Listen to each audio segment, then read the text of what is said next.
सगळ्यांनी जेव्हा माझी पाठ थोपटली, किती वेळ तुम्ही डोळे टिपत होतात बाबा. मला असं वाटलं आता प्रत्येक कार्यक्रमाला माझे बाबा समोर असतील, पण त्यानंतर बाबा त्या कार्यक्रमानंतर तुम्ही कधीही समोर नव्हतात, पण मला खात्री आहे की तुम्ही कधी ना कधीतरी कुठे ना कुठेतरी नक्की उपस्थित असणार आहात. आणि आज तर मला असं वाटतं की हा एवढा छान समारंभ, इतके चांगले श्रोते, इतकं चांगलं मंच, मला आज खात्री आहे की तुम्ही इथे कुठेतरी असाल. आणि नसाल तर एवढंच विचारते, याल ना हो एकच वेळ. आईने मला उत्स्फूर्त वक्तृत्व स्पर्धेला ढकललं नसतं तर. म्हणून आज मी विद्यार्थ्यांना सांगते, पालक करतायत ना, तुम्हाला कंटाळा आला, राग आला तरी जा. जे करतो ना ते कधी वाया जात नाही. पेरलेलं एवढंसं बी सुद्धा निसर्ग तुम्हाला परत देत असतं. त्यामुळे केलेलं छोटंसं काम सुद्धा कुठे ना कुठेतरी फलित होत असतं. या आहेत प्रसिद्ध व्याख्यात्या सौ धनश्रीताई लेले, ज्यांना आज पुण्यात हिंदू महिला सभेतर्फे शब्दप्रती पुरस्कार देण्यात आला. या कार्यक्रमात त्यांनी आपलं जीवनपट मांडलं. धनश्रीताई, कॉलेजमध्ये निवेदन करणारी मुलगी ते प्रथित यश व्याख्याती, हा प्रवास आम्हाला तुमच्याकडनं जाणून घ्यायचा आहे. आणि ह्या तुमच्या सगळ्या जडणघडणीवर तुमच्या आईचा खूप प्रभाव आहे असं तुम्ही वेळोवेळी सांगता, तर त्याविषयी आम्हाला सांगा. निवेदन ते विविध विषयांवरचं व्याख्यान, हा बदल कसा, केव्हा आणि का झाला, आणि त्याला ट्रिगर पॉईंट काय होता? कारण निवेदन कुठल्याही सांगीतिक कार्यक्रमाचं करणं किंवा एखाद्या इव्हेंटचं करणं याच्यापेक्षा व्याख्यान देणं हे ह्याच्यामध्ये जमीन आसमानाचं अंतर आहे. तर हे कसं, कधी, केव्हा, या सगळ्याची उत्तर आम्हाला तुमच्याकडनं ऐकायची. बोलायचे का हो? म्हणजे नाटकात, वक्तृत्व स्पर्धेत भाग घ्यायची का? आणि खूप बोलायची ना. मग आता आज तुमचं व्याख्यान आम्ही सगळे ऐकणार आहोत, त्यामुळे आज ती आली नाहीये, पण आपण तिला व्हिडिओ पाठवू.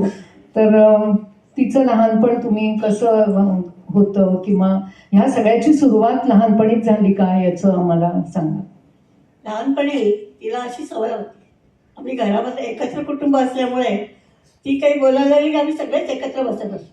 आणि मग ती स्टूल घ्यायची, स्टूलासमोर आजोबाची काठी घ्यायची आणि त्याच्यासमोर ती माईक समजून ती बोलायची. काय बोलायची तर दिवसभरात जे जे काही होत असेल, घरचे लागत असतील, म्हणजे भावा बहिणीचं भांडण झालं तर ते सुद्धा सांगत असेल. तसं तिचं ती मनाने वाक्य तयार करून ती लहानपणापासून अगदी तिलाही बोलायची सवय होती. त्यानंतर घरामध्ये कोणी पाहुणे आलं की तिलाही सगळं आवडायचं की आपण आपलं काय करतो ते त्यांना बोलून दाखवावं. आणि मग साहजिकच आपली सगळ्यांची एक सवय असते त्यांना म्हणून दाखव म्हणून, तर ते आपोआपच व्हायचं. आणि त्या क्षणी तिचं बरोबर छान बोलते सर असं म्हणून त्यांच्याकडून ते कौतुक केलं जायचं. अच्छा, म्हणजे लहानपणापासूनच बोलायची सवय खूप होती आणि त्याचे परिणाम आता तुम्हाला दिसत आहेत की आता थांबतच नाही. म्हणजे साधारण दर 2-3 दिवसांनी कुठेतरी नाव असतंच की धनश्री लेले यांचं सुश्राव्य भाषण आपण ऐकलंय. नमस्कार. शुभांगी, तुम्हालाही मनापासून नमस्कार करते. समोर बसलेल्या सर्व रसिकवरांना मनापासून नमस्कार करते. कल्याणीताई, सुमेधाताई, सगळ्याजणी आज इथे इतक्या प्रेमाने आपण सगळे आल्यात. मला खरंच भरून आलंय, अगदी मनापासून सांगते. आपल्या सगळ्यांचा आशीर्वाद कायम मस्तकी राहावा अशी इच्छा व्यक्त करते. कल्याणीताई, मी आपल्या उत्तराकडे येते, थोडंसं प्रास्ताविक करते की कल्याणीताई आता जे म्हणत होत्या ना की शेवटचं जे त्या सांगत होत्या की त्यांना शक्ती लाभो, वाणी लाभो, मला ना असं वाटत होतं की वेदकालातली एखादी ऋषिका समोर बसलेल्या एखाद्या छात्राला, स्नातकाला ज्या पद्धतीने आशीर्वाद देत असेल ते चित्र माझ्या डोळ्यासमोर उभं राहिलं. आणि मी खरं सांगते, माझ्या अंगावरती एवढे रोमांच आले, काटा नाही ना आला, रोमांच आले. आणि अजूनही मला ते येत आहेत. आणि खरंच सांगते की मला चौकशी हा शब्द आज इतका छान उलगडलाय. आपल्याकडे चौकशी हा शब्द आहे, बरोबर. मी गमतीत म्हणते की जी खिडकी कायम बंद असते ती चौकशीची खिडकी. पण चौकशी हा शब्द कसा आला तर त्याच्यामध्ये 4 कस आहेत. एखादी गोष्ट समजून घ्यायची असेल तर किमान 4 प्रश्न विचारले तर उत्तर आपल्याला मिळतं. किमिदम, कथमिदम, कस्येदम, कोवास्य करता. हे काय आहे, हे कसं आहे, हे कुणाचं आहे, हे कुणी तयार केलंय, या एवढ्या 4 गोष्टी जरी जुजबी विचारल्या तरी एखाद्या गोष्टीची माहिती होती. तसं मला आज वाटलं की हा पुरस्कार कुठे दिला गेला, त्या पुरस्काराचं नाव काय, तो कुणाच्या हस्ते दिला गेला आणि समोर कोण आहे. मला वाटतं हे 4 जे प्रश्न नेहमी पुरस्काराच्या बाबतीत विचारले जातात ते आज मला विचारले तर किती आनंदाने मी सांगेन की नावच पुरस्काराचं शब्दवृत्ती. कुणाच्या हस्ते दिला गेला, ज्यांनी या क्षेत्रामध्ये कायम हे व्रत सांभाळलेलं आहे आणि लोक प्रबोधन करत ज्या गेली कित्येक वर्ष हे कार्य अतिशय नेमाने करतायत अशा कल्याणीताईंकडनं मिळाला. कुठे मिळाला? पुण्यात मिळाला. अहो आम्ही ठाण्यात राहतो त्यामुळे आम्हाला हे मोठं कौतुक आहे. आणि कुणासमोर मिळाला तर आपल्यासारख्या जाणकार श्रोतृवृंदासमोर मिळाला, रसिकांसमोर मिळाला. त्यामुळे आज माझ्यासाठी ही चौकशी खरी पूर्ण झाली असं मी मनापासून म्हणते. आता मी शुभांगीताईंनी विचारलेल्या प्रश्नाकडे गेले. त्या म्हणाल्या कॉलेजमध्ये निवेदन, पण खरं सांगायचं ना तर मला बोलायला आवडायचं नाही. म्हणजे आई मला अक्षरशः ढकलून द्यायची स्टेजवरती. मला नाही आवडायचं की वक्तृत्वात भाग घ्यायचा. मग ती लिहून द्यायची भाषणं आणि तिने दिलेली भाषणं रात्री पाठ करायची. तेवढंच काय ते माझं होतं. मला तेवढी हाफिजा ज्याला म्हणतात पाठांतर होतं ते होतं. त्यामुळे तिने रात्री लिहून दिलं तरी ते पाठ करायचं आणि ते असं म्हणायचं की येस खूपच विचार आहे आणि ते बक्षीस मी घेऊन यायचे. पण हे मी स्वखुशीने करत नव्हते. मला फार त्याच्यात रस वाटत नव्हता. पण हळूहळू जसजसा मी संस्कृतचा अभ्यास करायला लागले, लोक जरा छान चांगली बोलते मुलगी असं म्हणायला लागले, तेव्हा कुठेतरी आपल्यालाही असं वाटतं. आणि मग इतकी झेप घेतली मी अनवधानाने की 13वी 14वीत असताना मी कर्मयोगावर बोलतीये, मी भक्तियोगावरती बोलतीये. का? कारण आम्हाला तसे अध्याय असायचे ना अभ्यासाला. आपल्याला वाटायचा अध्याय कळला म्हणजे बोलायला मोकळी असं मला वाटायचं.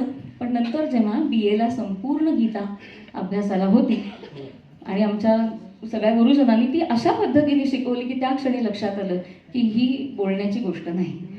यातला अंश तरी आचरणामध्ये आल्याशिवाय तो तोंडातनं येताच कामा नये ही कुठेतरी खोल जाणीव झाली. आणि त्याच्यानंतर कितीतरी वर्ष मी त्याच्यावर बोलले नाही. एकदा ठाण्यामध्येच सहयोग मंदिरात कार्यक्रम होता आणि आमचे भातखंडे सर डॉक्टर श्रीराम भातखंडे ते बोलणार होते. पण त्यांना कुठेतरी जावं लागलं आणि त्यांनी त्या संयोजकांना सांगितलं की माझी विद्यार्थिनी बोलेल. आणि इतक्या वर्षांनी मी बोलले आणि तेव्हा त्या आम्ही जे काय थोडं थोडं बोललो त्या सगळ्याचं समूह कल्याणीताईंनी केलं होतं तेव्हा. आतले खूप वर्ष झाली त्याला आणि अहो नाही आठवते ते बरं आहे. तर तेव्हा भक्तियोगावरती बोलले. म्हणजे हे फक्त हे सांगते की मला मी तसं निवेदन कधी ऐकलेलं नव्हतं, कधीच माहिती नव्हतं. कारण आमच्याकडे फक्त आई कीर्तनं प्रवचन आणि व्याख्यानं ह्याला मात्र अगदी कितीही कंटाळा आला तरी तिथे चालायचं नाही. तर तिथे ओढत ओढत अमर हिंद मंडळात दादरला जायचं. या मंडळात कधी कधी तर असं व्हायचं कीर्तनकार तबला पेटी मी आणि आई आणि देव एवढीच मंडळी असायची. पण मला सुटका नव्हती. तेव्हा तो थोडा जाच वाटायचा. पण आज कळतं की तो जाच नसतो. पालकांनी एवढं पुढचं भविष्य आपलं कुणीही पाहत नाही आणि आईसारखं ते कुणालाही कळत नाही हे 100%. त्यामुळे मी तसं निवेदन कधीच पाहिलं नव्हतं. आमच्या घरात सुद्धा असं कायम शास्त्रीय संगीत चालायचं. त्याच्यामुळे ही गाणी कधी ऐकलेली नव्हती. त्या गाण्यांवर काय बोलतात हेही मला माहिती नव्हतं. आणि मी शाळेत शिकवत होते. आपल्याला तो प्रसंग माझ्या काही मुलाखती यूट्यूबवरती आहेत त्यातनं माहिती आहे, त्यामुळे त्यात शिरत नाही. तर खूप माझा आवाज बसला. जवळजवळ वर्षभर मी आवाज शोधत होते. ते करता करता एका डबिंगच्या शिबिराला गेले. मला आवाज सुटला असं वाटलं. मी गायले आणि मग तिथे आमचा एक मित्र होता सुबोध गोखले म्हणून. तो मला म्हणाला तू येशील का उद्या कार्यक्रमाला? मला म्हटलं ऐकायलाच जायचं. म्हटलं येते. तर मला म्हणाला 4 गाणी म्हण. मी म्हटलं अरे आवाज चालत नाही म्हणून मी नोकरी सोडली, तर तू मला गाणं काय म्हणायला सांगतोस? म्हटलं आता केवळ अशक्य आहे म्हटलं गाणं म्हणणं. मग तो म्हणाला बरं मग तू बोल. मी म्हटलं काय बोलायचं असतं? तर मला असं काही नाही, तुला जे वाटेल ते बोल. मी म्हटलं बापरे, शाळेत शिकवणं एक गोष्ट, 11वी 12वी 13वी व्याख्यानं देणं एक गोष्ट आणि गाण्यांवरती बोलणं ही संपूर्ण वेगळी गोष्ट आहे. पण तो मला म्हणाला आता मला सांगू नकोस, मी यावेळी कुणाला सांगितलं नाही, तू बोल. तर मला काहीच माहिती नव्हतं. चरित्र कधीही वाचलेली नव्हती. गाण्याच्या मध्ये जे किस्से असतात ते कधीच माहिती नव्हतं. काय बोलायचं हेच मुळी माहिती नव्हतं. तेव्हा मी धडधडत त्या हृदयाने गेले. पण नंतर मला असं वाटलं बरं झालं आपण नाही काही वाचलं. याचं कारण का, मला त्यावेळेला जो विचार करता आला तो माझा विचार होता. त्यामुळे त्याच्यावर किस्से सांगण्यापेक्षा किंवा आणि काही कोणी लिहिलेलं सांगण्यापेक्षा त्या गाण्यावर मला काय वाटतं हे सांगणं मला सगळ्यात जास्त आवडलं.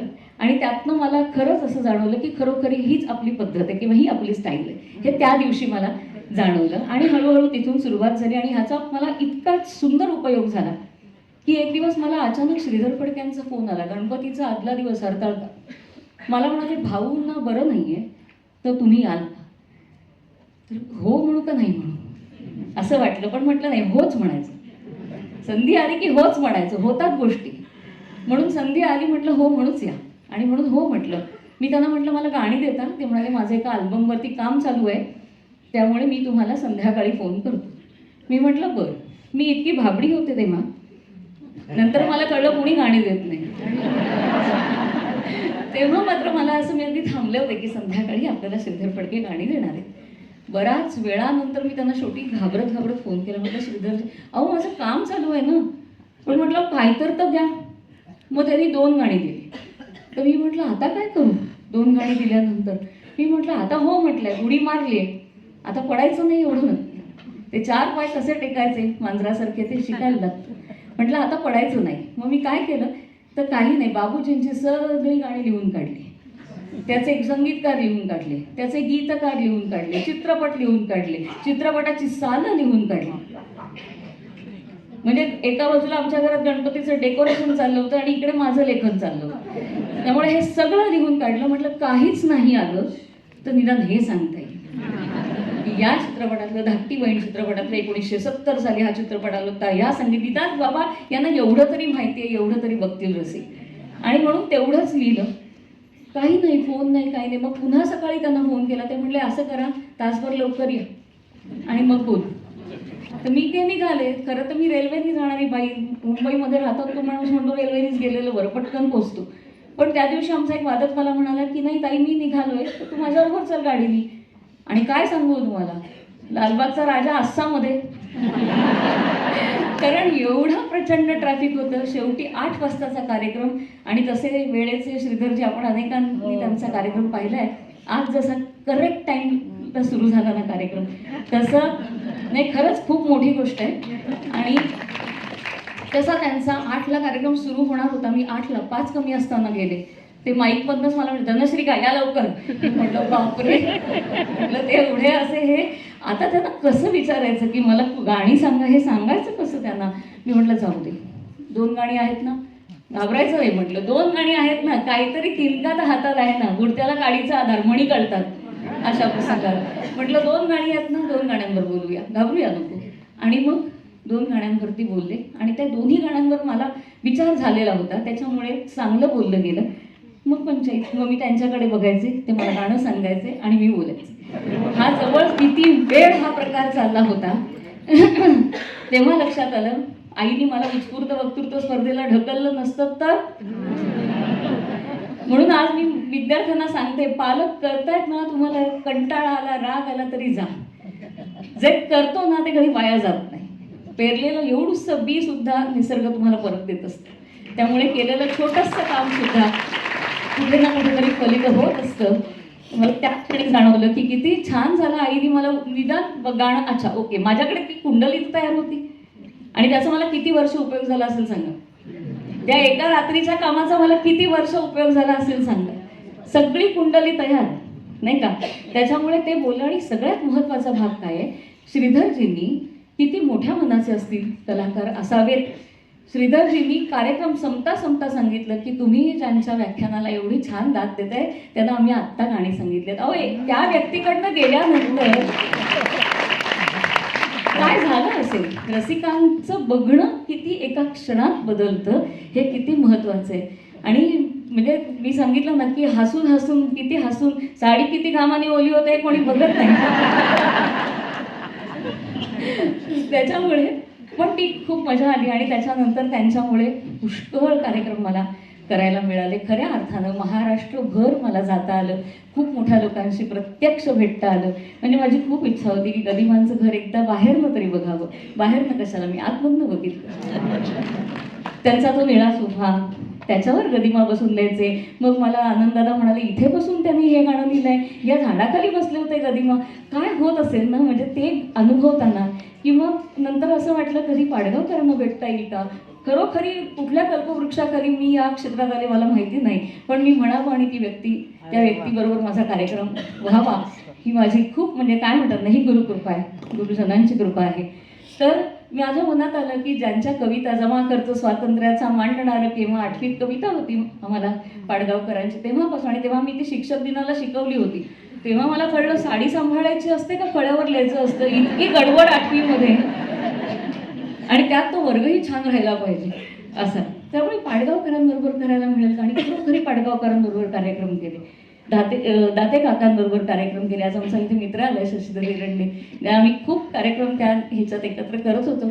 दाते काकांबरोबर केले, देवसरांबरोबर कार्यक्रम केले. आणि काय सांगू ना, तुम्ही जो मला प्रश्न विचारलात ना शुभांगीताई, की गाण्यातनं व्याख्यानाकडे कसे आले. मुळात मी पहिल्यापासून व्याख्यानच देत होते, कधी 1 तासाचं, कधी 50 मिनिटाचं, कधी कुठल्या महिला मंडळामध्ये. एकदा तर शाखेमध्ये समितीच्या एका वर्गात होते मी, आणि ऐन वेळेला वक्ता आला नाही. तर आमच्या लोकरे मामी होत्या, त्या मला म्हटल्या तू बोल 8वीत. मी म्हटलं मी काय बोलू. तर मला म्हणाल्या आपल्या शाखेतलं आहे ना कर्तृत्व, नेतृत्व, मातृत्व, म्हणजे अहिल्याबाई, जिजाबाई आणि झाशीची राणी, तुम्हाला कशाला शिकवतं हे वेगवेगळ्या बौद्धिकात, बोल आता बघू कशी बोलतेस. म्हटलं बरं. मी बोलले. ते न कळत्या वयात ह्या गोष्टी घडतात, ते खूप चांगलं असतं. तर मी बोलले, आणि एवढ्या टाळ्या आल्या. तर त्या बाई येऊन आल्या, बौद्धिकाला टाळ्या वाजवत नाहीत. त्यामुळे मी व्याख्यानच जास्त करत होते. अचानक निवेदनाकडे वळले, आणि निवेदनातनं पुन्हा मी व्याख्यानाकडे वळले. त्याला मला खूप अस्वस्थता यायची, असं वाटायचं की नाही याच्यावर मला आणखीन बोलायचं, याच्यावर मला थोडं अधिक सुस्त आहे, मला हाही मुद्दा मांडावा असं वाटतोय. पण शेवटी काय असतं ना, की जेव्हा कार्यक्रम लांबतो ना, तेव्हा नेहमी निवेदकच दोषी असतो, नाही का. नाही हो, ते खूप बोलतात मध्ये. अहो त्याला सुचत आहे ना, तुम्हाला कसं गाणं सुचतं तसं आम्हालाही सुचतं ना कधी कधी, पण ते होतं. आणि त्यामुळे त्या प्रकारात जेव्हा तुम्ही असता तेव्हा तुम्हाला काळाचं भान ठेवणं फार महत्त्वाचं आहे. तुम्हाला कितीही सुचलं तरी तुम्ही निवेदक आहात, तुम्ही दुसऱ्या पायरीवर आहात, याची सतत तुम्हाला जाणीव ठेवावी लागते. आणि पायऱ्या हा महत्त्वाचा नाही, काळ महत्त्वाचा आहे त्यावेळेला, की तुम्हाला तेवढंच बोलायचं आहे, त्या गाण्यापर्यंत आणून सोडून तुम्ही बाहेर व्हायचं आहे. आणि ते बाहेर होणं इतकं सहज असलं पाहिजे की तुम्ही होतात हे सुद्धा कळतात मला. हे एवढ्या गोष्टी पाळाव्याच लागतात. आणि नंतर मला असं एकदा पुण्यातच कार्यक्रम होता, यशवंत देव आले होते त्या कार्यक्रमाला, आणि मी भावगीतांच्या कार्यक्रमात किती वेळेला वेगवेगळे भगवद्गीतेचे रेफरन्सेस देत होते. तर मला त्या देव सर म्हणाले तुला काय होतंय कळतंय ना. मी म्हटलं सर मला हे वर्षभर कळतंय, पण मला कसं बाहेर पडावं हे कळत नाही, कारण एवढ्या तारखा दिलेल्या आहेत अनेकांना, तर बाहेर कसं पडावं मला कळत नाही. ते मला तुला कधीतरी निर्णय घ्यावा लागेल, नाहीतर तू हेही सोडून देशील, तर असं करू नकोस. तर मी म्हटलं हे देवाने सांगितल्यानंतर आणखीन काय पाहिजे. हिया केला मनाचा. आणि श्रीधरजी, अशोक पत्की साहेब, अनेकांबरोबर मी तेव्हा कार्यक्रम करायचे. तर त्यांना सांगितलं की यात असं नाही, पण मला खरोखरच असं वाटतंय की मी अधिक बोललं पाहिजे, मला असं आतून वाटतंय, तर तुम्ही तेवढं मला क्षमा करा आणि मला समजून घ्या. आणि ही माणसं इतकी खरी हाडाची कलावंत आहेत ना, त्यातल्या एकानेही त्याच्यामधनं गैरसमज करून घेतला नाही. उलट मला प्रत्येक जण म्हणाले हरकत नाही, पण एखाद्या कार्यक्रमाला बोलवलं तर येशील ना, यापेक्षा आणखीन काय पाहिजे. त्यामुळे तो असा प्रवास झाला, न ठरवता झाला. खरं तर या क्षेत्रातच मी अपघाताने आले, आवाज चालला नाही म्हणून शोधायला गेले आणि आवाजाच्याच क्षेत्रात आले. खूप छान. खूप तुमची ही सगळी मनस्थिती एकेकाळी मीही अनुभवलेली आहे निवेदन करताना. कारण तिकडनं डोळ्यातनं खुणा येतात की बास आता, कुठली गाणी शेवटी काढून टाकायची याच्या खुणा असतात की ज्या समोरच्यांना समजत नाहीत, पण ते आम्हाला समजतात की 3 गाणी बंद, एकदम शेवट चला. म्हणजे कधी कधी तुम्ही म्हणालात ना शुभांगीताई, तसं आयोजक त्या विंगेत उभे असतात, ते तिथून विचारतात किती गाणी, मग आम्ही असे बसतो. असं करा. 3, 2, 1. कारण त्याचं काही चूक नाहीये बघा. रसिकांना आवडतंय, कलावंतांना गायला आवडतंय, पण जेव्हा कार्यक्रम दिलेल्या वेळेच्या पुढे जातो ना, तेव्हा त्याचा इफेक्ट त्याच्या खिशावर होत असतो. सो त्याला पहिला मान दिला पाहिजे अशा वेळेला, हे आम्हाला माहिती आहे. तर ह्या क्षेत्राकडे तुम्ही आलात आणि त्याच्यात रुळलात असं मी म्हणेन. कारण निवेदन हे गाण्याचं असतं, ते प्रत्येक वेळी वेगळा कार्यक्रम असतो. गाणी वेगळी असतात, माणसं वेगळी असतात, समोरची माणसं वेगळी असतात, सगळंच वेगळं असतं. पण जेव्हा तुम्ही स्वतःहून जेव्हा ठरवता की या विषयावर मी व्याख्यान द्यायचं, तेव्हा ते सगळं तुमच्या हातात असतं खरं सांगायचं तर.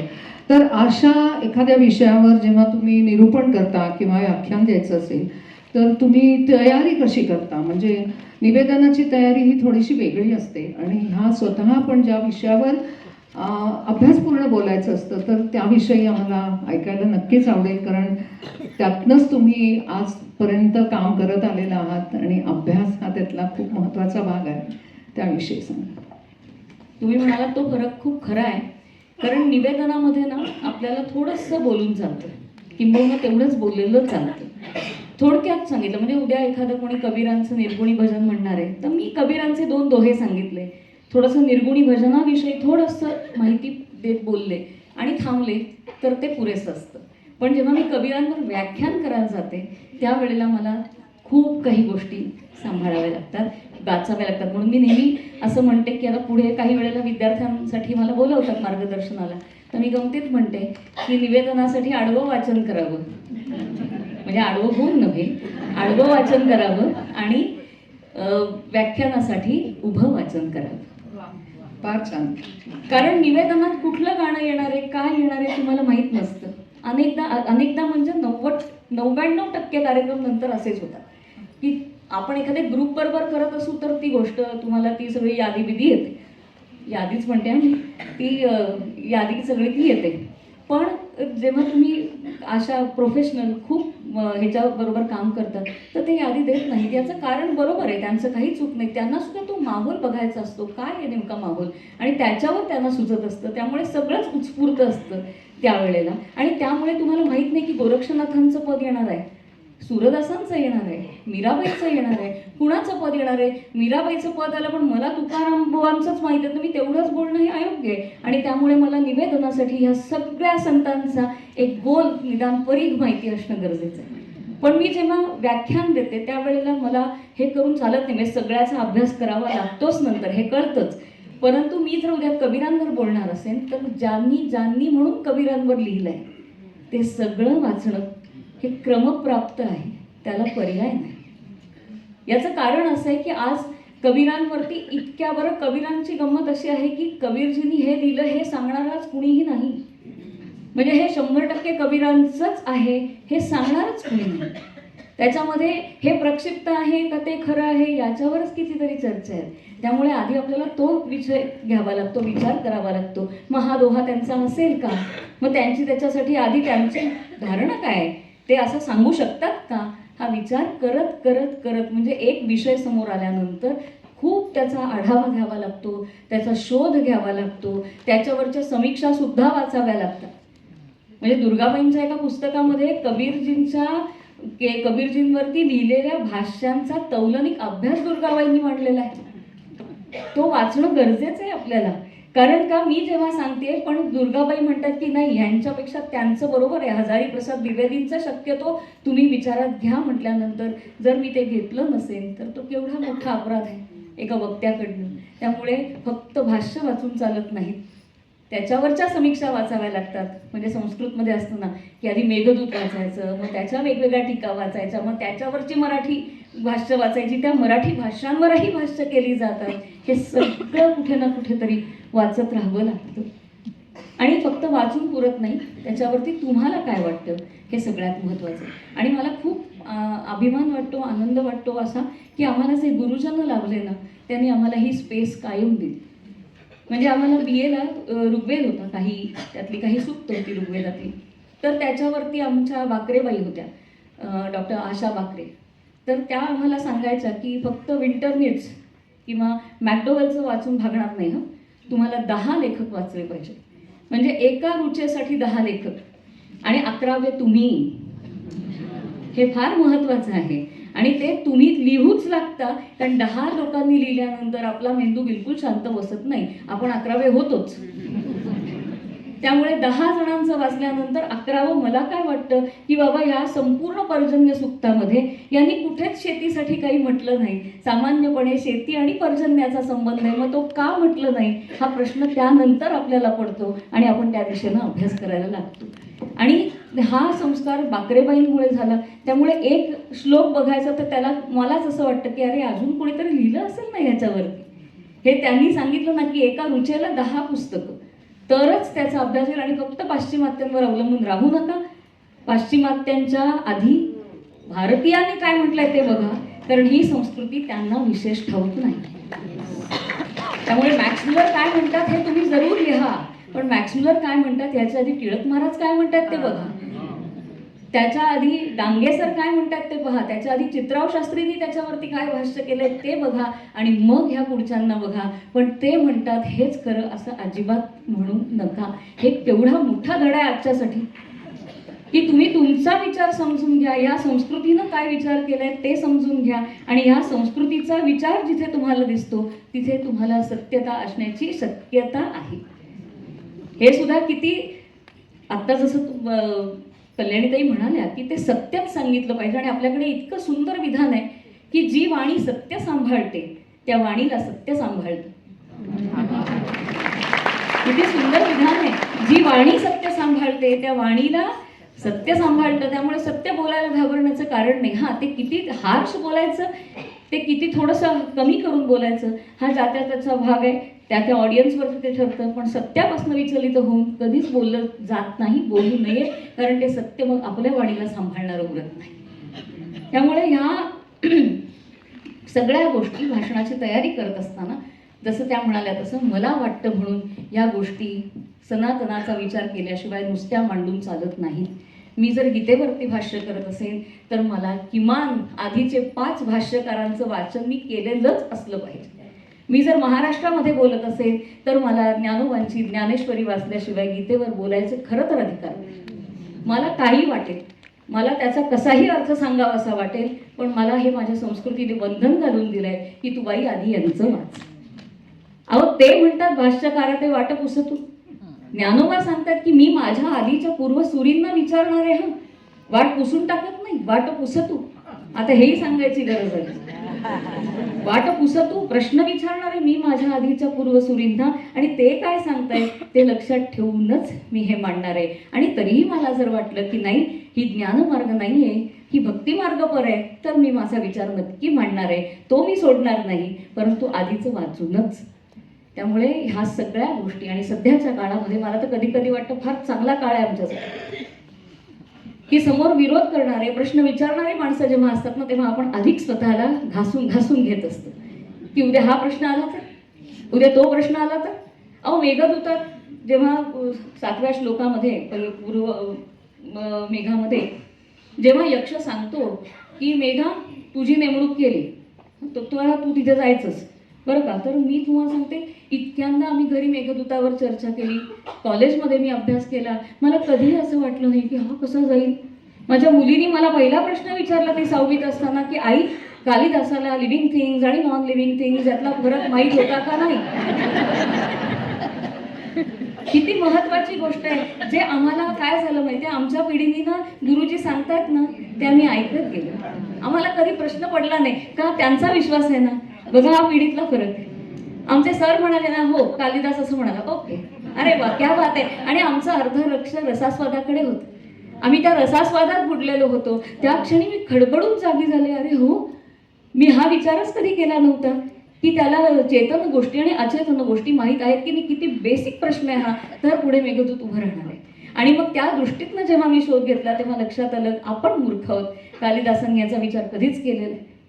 कारण लगेच 8व्या श्लोकामध्ये येतं मला माहिती आहे अरे काय धूर पाणी वारा तेज यांनी बनलेला तू कुठे आणि सजीवांनी घेऊन जावेत असे निरोप कुठे, यातला फरक मला कळतो. पण आत्ता विचारशील तर मला आत्ता कळत नाही. का मारता ही प्रकृती कृपणा चेतना चेतनेश. कारण कामार्थ झालेलं कुणीही चेतन आणि अचेतन यांच्या बाबतीमध्ये विवेक शून्य होतं आणि म्हणून मला हा फरक माहिती आहे, पण आत्ता मला तो सांगता येत नाही. हा प्रश्न समोरच्या पिढीकडनं आला म्हणून मी त्या श्लोकाकडे त्या दृष्टीतनं पाहिले, नाही तर मी त्याचा अर्थ करत माझ्याच डोक्याने गेले असते. आणि मग लक्षात आलं प्रत्येक ठिकाणी थांबलं पाहिजे. मी गंमत सांगते, माझा भाचा आहे शौनक, आज तिची आई आली इथे आरती. आश्चर्य वाटेल आपल्याला, कबीरांच्या कार्यक्रमाला तो आणि माझी मुलगी बरोबर आले होते. लहान होते दोघंही जण, तो असेल 5वी 6वी मध्ये. तर तो मला घरी आल्यावर म्हणाला, आत्या असा अर्थ होईल का? म्हटलं कसा?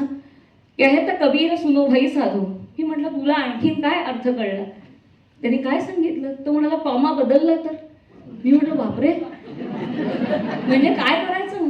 तर तुम्हाला कहे तर कबीर सुनो भाई कॉमा साधो. आधी ऐका, सुनो आणि साधो, आणि मग साधण्याचा प्रयत्न करा. फक्त साधूंनाच कुठे बोलवलंय? मग लक्षात आलं की जैन संप्रदायामध्ये साधक वेगळे असतात, श्रावक वेगळे असतात, श्रमण वेगळे असतात. अहो, एक लहान मुलं आपल्याला कुठच्या कुठे घेऊन जातं विचारांच्या दृष्टीने. त्यामुळे या सगळ्याचा विचार, तुमच्या समोर कोण बसणारे माहिती नाही. आणि हल्लीची एक जाता जाता भीती सांगते, रेकॉर्ड करतात लोक. खरं तर हे अयोग्य आहे, तरी सांगते.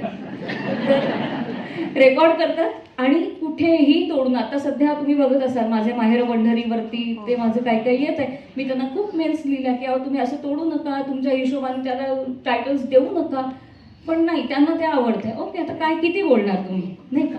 तर ते छोटा काहीतरी भाग देतात, पण त्याच्यामध्ये हे कळत नाही लोकांना की हा कुठल्या ऑडियन्स समोर झालेला कार्यक्रम आहे. ही उदाहरणं मी इथे का दिली असतील, मी हाच विषय इथे का मांडला असेल. त्यांना फक्त तो एक तुकडा दिसत असतो आणि त्याचा वक्त्यांवरती खूप परिणाम होतो. त्याचा आम्हाला खूप अस्वस्थतेला सामोरं जावं लागतं, कारण चुकीच्या कट्स दिलेले असतात आणि त्याचा विपरीत परिणाम होतो. पण हे किती जणांना आम्ही सांगायला जाणार? शेवटी मग पुन्हा तेच की जी वाणी सत्य सांभाळते त्या वाणीला सत्य सांभाळते, याच्यावर विश्वास ठेवायलाच लागतो. अगदी अगदी मोजके प्रश्न आहेत एक दोन आता, कारण आपल्याला नाही तुम्ही आम्हाला ऐकायला खूप आवडतंय. पण शेवटी परत काही गोष्टी मला पण जाणून घ्यायच्या आहेत म्हणून मी हे प्रश्न काढले होते की या प्रवासाला सुरुवात झाली तेव्हापासून एक व्यक्ती म्हणून तुमच्यात काही बदल झाले का? आणि आध्यात्मिक, वैचारिक, मानसिक पातळ्यांवर तुम्ही समृद्ध होत गेलात का? आणि आता ह्या पडावावर आल्यानंतर आता आणखीन काय करावं असं तुमच्या मनात आहे? झटकन देते उत्तर. नाही म्हणजे वक्त्याच्या ऐवजी आता निवेदकाच्या भूमिकेत शिरते की खूप शिकायला मिळालं. खूप म्हणजे खूप, स्वतःमध्ये खूप बदल बघितला. कुठल्याही शिबिरात जाऊन हा बदल अनुभवता येणार नाही इतका स्वतःत बदल बघितला. मुख्य म्हणजे पेशन्स. ठहराव आला, प्रचंड ठहराव आला, प्रचंड पेशन्स आला. आणि तो पेशन्स सुद्धा तक्रार करत न कसा स्वीकारायचा नाही हे सुद्धा या क्षेत्राने शिकवलं. कारण कधी कधी काय असतं, जेव्हा मी सूत्रसंचालन करायचे त्यावेळेला ना महत्त्वाच्या काही व्याख्यानं झाली की सगळे निघून जायचे, पण मला तो कार्यक्रम शेवटपर्यंत पूर्ण करायचा असायचा. आणि मी पहिल्या 5:30ची निवेदिका असले तरी 8:30ला मी निवेदिकाच होते, सूत्रसंचालकच होते. त्यामुळे 5:30ला असं करून नंतर असं करून चालत नाही. त्यामुळे 5:30ला जर माझी मुद्रा अशी असेल तर ती 8:30 पर्यंत अशीच राहणं आवश्यक असतं. हा पेशन्स माझ्या मनात आला. कधी कधी वाटायचं काय चाललंय, हे सगळं वेगवान जाऊ शकतं खरं तर, म्हणून मी घेतलाय वेग, पण वेगवान जाऊ शकतं खरं तर हे लक्षात यायचं. पण आपण काही करू शकत नाही, कारण आपण तिथे फक्त तेव्हा सूत्रसंचालक असतो. त्यामुळे पहिली गोष्ट मला या क्षेत्राने जर दिली असेल तर अतिशय शांतपणे एखाद्या गोष्टीची प्रतीक्षा करायला शिकवलं, होईल म्हणायला शिकवलं. होईल, 9ला नाही झाला 10ला पूर्ण होईल. होईल, गाडी आली नाही, ओके. तक्रार बंद झाली माझी या क्षेत्रात आल्यापासून. अहो, एकदा आमचं रिझर्वेशन केलेलं, गोव्याला जायचं होतं आम्हाला. गाडी निघून गेली कारण इतकी प्रचंड गर्दी होती, आम्ही आज जाऊच शकलो नाही. पण आम्हाला माहिती आहे मी उद्या तिथे पोहोचणं गरजेचं आहे. मग तुम्ही कसेही करून तिथे जाता. तक्रार बंद झाली. एरवी गेले असते का मी अशी कुठेतरी ह्याला लटकून त्याला लटकून, नाही. पण आत्ता मला काय महत्वाचं आहे, तिथे माझं पोहोचणं महत्वाचं आहे. वेळ महत्वाची कळायला लागली, वेळेचं भान घ्यायला लागलं सगळ्यात महत्वाचं म्हणजे. आणि आमचे सर तसंच दाजी शास्त्री पणशीकर सुद्धा त्यांच्या याच्यात नेहमी सांगतात की हे व्यासपीठ आहे आणि व्यास सप्त चिरंजीवांमधले एक आहेत, त्यामुळे ते तुमची वाट बघत असतात. म्हणून वक्त्यांनी कधीही व्यासपीठावर उशिरा जायचं नसतं. त्यामुळे पेशन्स शिकवला, तक्रार करण्याची वृत्ती कमी झाली, वेळेचं भान कळायला लागलं आणि लोक एवढा त्रास घेऊन येतात हो कार्यक्रमाला, तर त्यांच्याबद्दल एक सहृदयता निर्माण झाली. आत्ताही मला वाटतंय, पण मी काही नाही करू शकत. पण आणि अगदी खरंच मनापासून सांगते की खूप वाईट वाटतं की कुठून कुठून येत असतात लोक, कधीच्या काळी निघालेली असतात, कुणाच्या घरी कुणी नसतं सांभाळायला, कोणाला तरी शेजारी सांगून आलेले असतात, 7:30 वाजता भात लावावाच लागत असतो, सगळं असतात हो. पण तरीही तुम्ही समोर बसता याची जाणीव व्हायला लागली. समोरच्या माणसाबद्दल एक काय म्हणतात ना, समजून घेण्याची वृत्ती या सगळ्या ह्यांनी वाढली. त्यामुळे माणूस म्हणून खूप समृद्ध व्हायला. आणि एक लक्षात आलं की घरी गेल्यानंतर हातपाय ताणून बसता येत नाही. घरी गेल्यानंतर घरचं काम असतंच. पुढचा प्रश्न माझा आहे, तुम्ही सांगून टाकू नका. परत इथेच थांबते. त्यामुळे असं बरंच शिकले. आता ते मला किती प्रत्यय आला येतं ही पुढची गोष्ट, परंतु हे मी थोडं थोडं शिकतेय मात्र, एवढं नक्की. कारण हा प्रश्नच माझा सांगतेचा प्रश्न असेल की आमच्या सगळ्या बायकांच्या मनात, म्हणजे मी ह्या बाजूला पण बरेच वेळा असते, त्यामुळे हा प्रश्न खूप वेळा विचारला जातो की एवढी सगळी धावपळ, अभ्यास, हे सगळं करताना स्वतःची प्रकृती, घर, संसार, मुलं बाळं, खूप तारेवरची कसरत असते, खूप टाईम मॅनेजमेंट करायला लागते. जे आत्ता तुम्ही म्हणलात की टाईम मॅनेजमेंट ही आलीच सगळीकडे, पेशन्स असतो, तर सांभाळताना त्रास होतो का हो कधी? का मनातला त्रास मनातच राहतो, का कधी बाहेर पडतो? काय थोडंसं आम्हाला आवडेल ऐकायला तुमच्याकडनं. नाही, आणि अगदी खरं उत्तर देते हा, उगाच हे इथे बसले म्हणून नाही, अगदी मनापासून सांगते की सुदैवानी ह्या सगळ्या गोष्टींची आवड असल्यामुळे आणि सतत काहीतरी नवीन वाचावं, नवीन अभ्यास करावा ही इच्छा असल्यामुळे, हा सुद्धा मोहच आहे एका प्रकारचा, पण तरीही पण हे असल्यामुळे ना मला कधी असं कंटाळा वाटत नाही. म्हणजे किती वेळेला असं होतं की मी येते घरी, काहीतरी घरचं करते, पुन्हा सगळं करून लगेच दुसऱ्या दिवशीची बॅग भरते आणि पुन्हा निघते. पण तेव्हा निघताना मी तेवढीच आनंदात असते, कारण मला माहिती असतं की तिथे मला काहीतरी अधिक कळणार आहे, कोणीतरी अधिक 4 चांगली माणसं भेटणार आहेत, माझ्यात अधिक काहीतरी मला त्याच्यात छान मिळणार आहे. त्यामुळे मला ना हे आवडत असल्यामुळे अजून कंटाळा आलेला नाही. आवडत आहे म्हणून. पण तुम्ही म्हणालात की तारेवरची कसरत 100% असते. आमच्याकडे सुदैवाने माझ्या माहेरी सुद्धा पुष्कळ नातेवाईक आहेत, माझ्या सासरी पण दोन्ही बाजूला, म्हणजे सासूबाई सासरे सगळे, त्यांचे पण पुष्कळ नातेवाईक आहेत. आजही काही जण आले असतील, मला तर एवढ्या सगळ्याच्यात दिसत नाही आहेत. पण हे सगळ्यांचं येणं जाणं सातत्यानं सुरू असतं. पण मी तुम्हाला सांगू का, कोणी आलं नाही तर मलाच नाही चैन पडत. त्यामुळे कधी कधी मी म्हणते आता काही नाही, आता आज फक्त आता अभ्यास करायचा, आणि मग 6-6:30 की अरे आज कोणी आलं कसं नाही, असंही होतं. त्याच्यामुळे ही आवडीची गोष्ट आहे. आणि मी म्हटलं तसं की नेहमी मला असं वाटतं की घरचे माझ्या पाठीशी आहेत ना, म्हणूनच मी बाहेर शांतपणे काम करू शकते. म्हणजे मी किती बाहेर असते, किती वर्ष मी हे काम बाहेर जाते. घरामध्ये अवंती माझी मुलगी, तिचा तर मला एवढा विलक्षण सपोर्ट असतो. म्हणजे ती 10वीत गेली ना, त्या मला कोणाकोणाचे फोन आले, कोणाकोणाचे फोन आले की आता जरा कमी करा. म्हणजे माझं प्रेशर यायला लागलं एक क्षण. हो म्हणायचा कार्यक्रम, तर मला इतकी भीती वाटायची, म्हटलं बापरे तू 10वीत आहेस असं सारखं. म्हणजे कोणीही भेटलं की आता म्हटलं काय लेख काय करते, तर मी म्हणलं 10वीत. मग आता जरा कमी केले असतील ना. मला असं वाटायचं 9वीतच सांगावं असं. तर शेवटी ना मला हे राहवलं नाही. तर मी एक दिवस ह्यांना आणि तिला समोर बसवलं. मी म्हटलं हे बघा, म्हटलं मला हे केलंच पाहिजे असं काही नाही. तुम्ही मला म्हणाला तू वर्षभर घरी बस, माझी पूर्ण तयारी, मी अभ्यास करीन, काय त्याने होणार आहे, मला आनंदच आहे. तर मी तिला विचारलं, तर ती मला म्हणली आई तू बाहेर असतेस तेव्हा माझा अभ्यास चांगला होता. आता हे तिने किती गमतीने सांगितलं, पण हे खरं नसतं. पण त्यावेळेला त्या गमतीत सांगणं हे मला वाटतं तिने जो समंजसपणा दाखवलाय ना तो त्याच्यामध्ये आहे. की तिलाही वाईट वाटतच असेल की कधीतरी की अरे आता आई घरी हवी होती, पण तिने जास्त हसतपणे सांगितलं ना, का तर आईला तो माझा हा चेहरा दिसला पाहिजे की नाही बाबा. असे किती प्रसंग आहेत हो की तिच्या 10वीचं मी आधी ठरवलं, तुझं टाइम टेबल आलं की सांग. आणि काय सांगू तुम्हाला, तिचं 9 का 10 पेपर्समध्ये 6 कार्यक्रम माझे. एवढी फिल्डिंग लावली होती की नाही हे 10 दिवस नाही. पण ते टाइम टेबल इतकं चित्र विचित्र असतात ना ICSEची, की काय कळलंच नाही मला. 6 दिवस मी बाहेर गेले. त्यामुळे तिच्या रिझल्टच्या वेळेला तिच्यापेक्षा जास्त टेन्शन मला होतं की बाबा जरा काही कमी जास्त झालं तर लोक म्हणणार एवढं काय अगदी अडलं होतं कार्यक्रम करायचं, नसतं केलं तरी चाललं असतं. पण सुदैवाने तसं झालं नाही, तिने मनापासून अभ्यास केला होता. पण हे सगळं ह्या सगळ्यांचं बॅकिंग असणं फार गरजेचं असतं. आणि माझीही खूप इच्छा असते की जिथे जमेल तिथे मी नातेवाईकांकडे जात असते, थोडा थोडा वेळ का होईना, कारण ती माझी आवड आहे. धन्यवाद.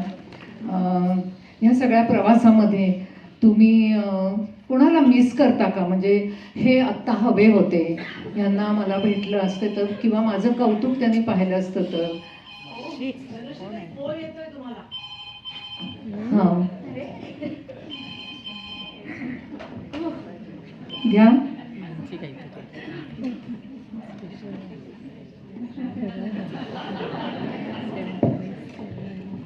हॅलो, अरे हां बाबा बोला. अहो 21 फेब्रुवारी 2006 पासून मी तुमचा आवाज सुद्धा ऐकला नाही. तेव्हापासून तुमचा आवाज कधी मला ऐकायला मिळेल आज, आणि तुम्ही माझ्याशी बोलताय, मला किती छान वाटतंय.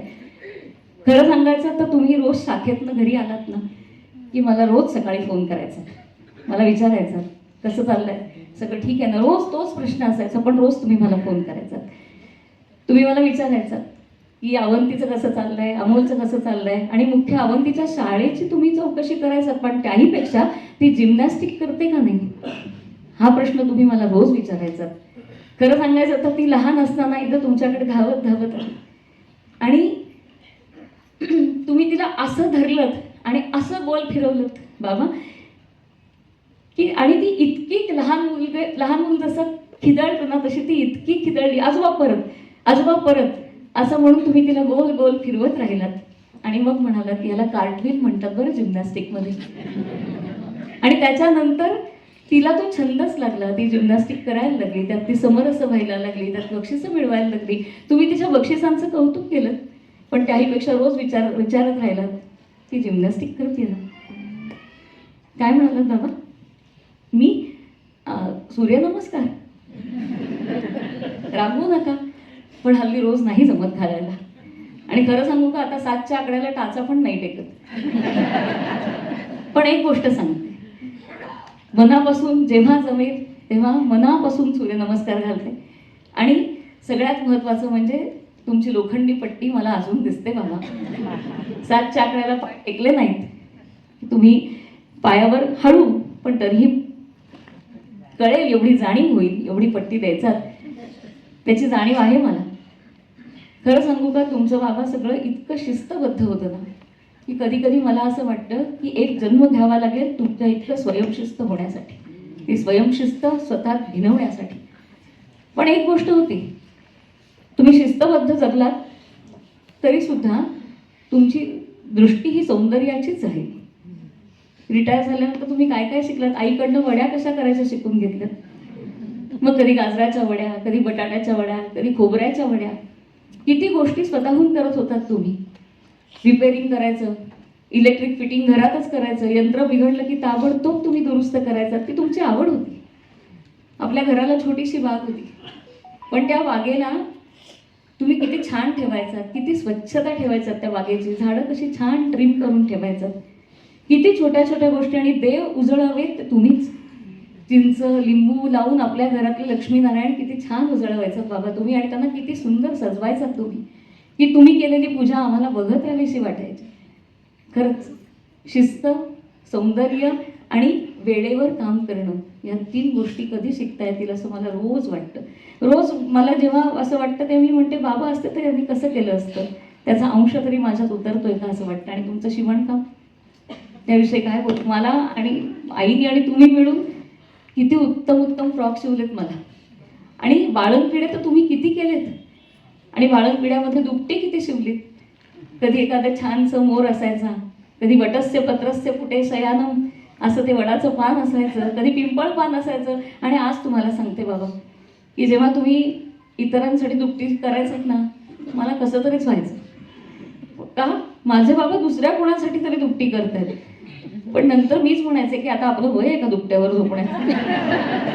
पण किती तुम्ही उत्तम उत्तम शिवण करायचं. गणपतीची आरास तर तुम्ही केलेली बघत राहावी, आणि आईने त्यासमोर घातलेला रांगोळीचा पट्टा नजरेचं पारणं फिटायचं आमच्या. अनेक गोष्टी तुमच्याकडनं शिकते अजूनही, पण पूर्णत्वानं येत नाही आहेत याची जाणीव आहेच पूर्ण कायम, की कधी येईल असं मनापासून वाटत राहतं. खरंच साधा गणपतीचा हार तुम्ही केलात तरी तो सुद्धा किती छान असायचा. मी जाता तर मुद्दाम सांगते, मला जितक्या आठवणी येतात बाबांच्या, की गणपतीचा हार सुद्धा तुम्ही केलात आणि मी केला तर माझा असा आकुंचलेला व्हायचा असा तो छोटासा, आणि तुम्ही केलेला हार म्हटलं तसा छान गोलाकार व्हायचा. तुम्ही म्हटलं बाबा काय करता तुम्ही, जादू काय? तर बाबा म्हणाले अगं फुलाच्या एवढ्या जवळ सुई खोचायची नसते, थोडंसं लांब देठामध्ये घाल, तुझा हार किती छान होईल. अशा किती गोष्टी. सकाळी तुम्ही निघालात की मी तुम्हाला बाहेरच्या गॅलरीतनं अच्छा करायचे, मग तुम्ही पुन्हा मागे दिसाल म्हणून मागच्या गॅलरीत अच्छा करायचे. दुपारी 4 वाजता तुम्ही यायची वेळ झाली की 3:45 वाजल्यापासून मी मागच्या गॅलरीत उभी असायचे, आणि तुम्हाला यायला थोडा जरी उशीर झाला तरी माझा चेहरा बदललेला असायचा. मला खूप भीती वाटायची की बाबा तुम्ही लवकर घरी या, मला कायम तुमच्या बरोबर राहायचं असायचं. किती प्रेम दिलं तुम्ही सगळ्यांना. पण तुमच्याकडे बघताना मला नेहमी वाटतं 4 बहिणींचा प्रेमळ भाऊ आणि अनेक भाच्यांचा प्रेमळ मामा, हीच तुमची प्रतिमा माझ्या डोळ्यासमोर कायम आहे. तुमच्या ऑफिसमधल्याने तुमच्यावर किती प्रेम केलं. तुम्ही अप्रेंटिस म्हणून लागलात आणि त्या डिपार्टमेंटचे हेड म्हणून निवृत्त झालात. हे एवढा मोठा प्रवास बाबा तुम्ही करू शकलात. मला आठवत आहे ठोंबरे काका, तुम्हाला आठवत आहेत ना बाबा? ठोंबरे काका एकदा आपल्या घरी आले होते आणि त्यांनी एवढी नोटांची काय म्हणू त्याला चल किंवा ती बंडल ते नोटांचं तुमच्या हातामध्ये दिलं आणि म्हणाले बँकेत नाही सुरक्षित राहणार, पण गोखले साहेब तुमच्याकडे सुरक्षित राहील. तो प्रसंग मी विसरू शकले नाही बाबा. आज मात्र मला खंत वाटते. कसली खंत?